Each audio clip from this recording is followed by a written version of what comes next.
It is now 6:49, and South Bend Mayor Pete Buttigieg joins us in the studio this morning. Thanks for being here. Good to be here. We appreciate it. So tonight is a big meeting with the Diversity Inclusion Report. You're going to be meeting at the Charles Black Center at 6 o'clock. What is your biggest takeaway from this report? So what's really important now is to take the plan that's been developed and go forward. What we're seeing is there are a lot of different areas where the city has a lot of work to do as a purchaser and as an employer. We want to get some public feedback on this plan. From what I can tell, I don't know anybody in the state that's got this detailed of a plan, but it's just a plan.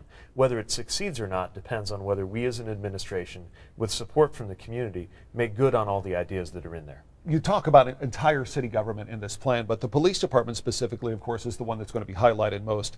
Some might suggest that since there is not enough diversity within the police department, that there is a problem here. What would a more diverse police department be able to do that the current department is not able to do? Well, first of all, I think any department, no matter who's working there, needs to follow certain practices. You need to make sure everybody is being treated well, fairly, and respectfully, and we need to keep our focus on that. But it's also the case that when you talk about community-oriented policing, it's a lot easier to do that well if the police department reflects the community that we serve. And so we got a lot of work to do, making sure that as we have a lot of retirements coming, when we're replacing folks, we're attracting applicants from a broad range that really reflects all the different kinds of people in different walks of life and different backgrounds, and of course different ethnicities that make up South Bend. There will be some folks who will say, sounds like a quota system. How do you answer that? No, this is about, we're always going to be finding the best person for the job, but this is making sure we have the best range of applicants for the job in the first place. And the reality is, you know, study after study has shown that any organization, from a government to a business,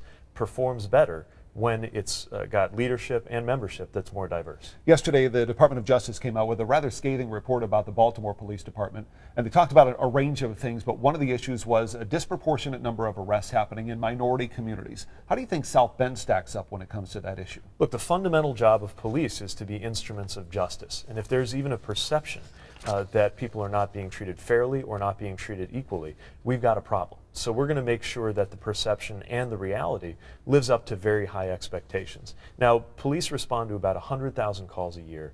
A fraction of those lead to an arrest, and less than 1% of those involve the use of force. But we are going to continue looking closely at the data on use of force to make sure that it really is happening fairly, and we're doing training with the police department to make sure things like implicit bias aren't sneaking in and affecting the decisions that we make. Sure. Really quickly here, quick update on Smart Streets. Are we still about 2 weeks behind schedule because of those unexpected underground vaults? Right, so there were some surprises underground. That set us back by a few weeks in terms of the conversion to two-way, but we're continuing to look at that first game day, because that's obviously a critical moment, to at least have the roundabouts open. We're going to have traffic flowing through them, and then follow up in the weeks to come, getting those last pieces of the two-way conversion done. Mayor, thanks very much. We appreciate your time. Let's get caught on a sticky forecast. Let's head over to Leanne and Carrie at the weather.